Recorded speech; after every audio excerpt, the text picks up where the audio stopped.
शनिवार 13। परंतु सहायक अर्थात पवित्र आत्मा जिसे पिता मेरे नाम से भेजेगा वह तुम्हें सब बातें सिखाएगा और तुम्हें वे सब बातें स्मरण दिलाएगा जो मैंने तुमसे कही है। यूहन्ना 14:26। यीशु ने यह प्रतिज्ञा की कि जब वह पिता के पास लौट जाएंगे तो पवित्र आत्मा आएगा जो हमें मार्गदर्शन देगा, सिखाएगा और सत्य की याद दिलाएगा। पवित्र आत्मा केवल आराधना के समय महसूस होने वाली उपस्थिति नहीं है, वह हमारे दैनिक जीवन का शिक्षक और प्रशिक्षक है जो हमें मसीह के समान बनने के लिए आकार देता है। शिक्षक के रूप में पवित्र आत्मा हमारी आंखें खोलता है ताकि हम परमेश्वर के वचनों को समझ सके। बाइबल केवल पन्नों पर लिखे शब्द नहीं है, यह जीवित और सामर्थी है, लेकिन आत्मा के बिना हम इसके गहरे अर्थ से चूक सकते हैं। वह हमारे पढ़े हुए वचन को सीधे हमारे हृदय पर लागू करता है और हमें हमारी दैनिक जीवन के लिए बुद्धि और समझ देता है।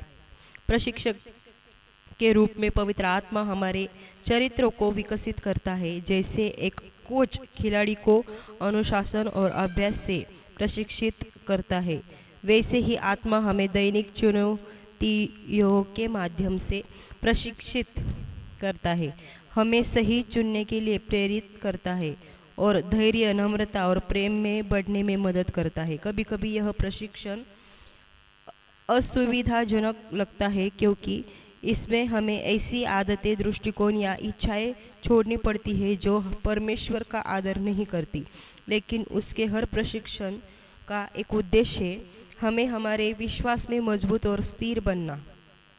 पवित्र आत्मा हमें यीशु की शिक्षाओं की याद भी दिलाता है। जब हम किसी निर्णय, संघर्ष या प्रलोभन का सामना करते हैं तो वह ठीक समय पर परमेश्वर का सत्य हमारे मन में लाता है। उसकी आवाज़ कोमल होती है लेकिन स्पष्ट, जो हमें उस मार्ग पर ले जाती है जो परमेश्वर को प्रसन्न करता है।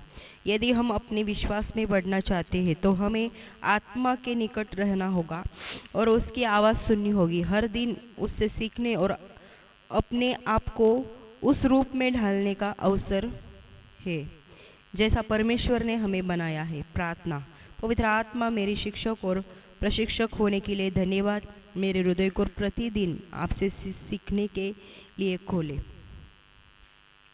और मेरी मदद करें कि मैं आपकी आवाज़ सुन सकूं। मेरा चरित्र ऐसा बनाए कि मैं हर कार्य में यीशु का सम्मान कर सकूं।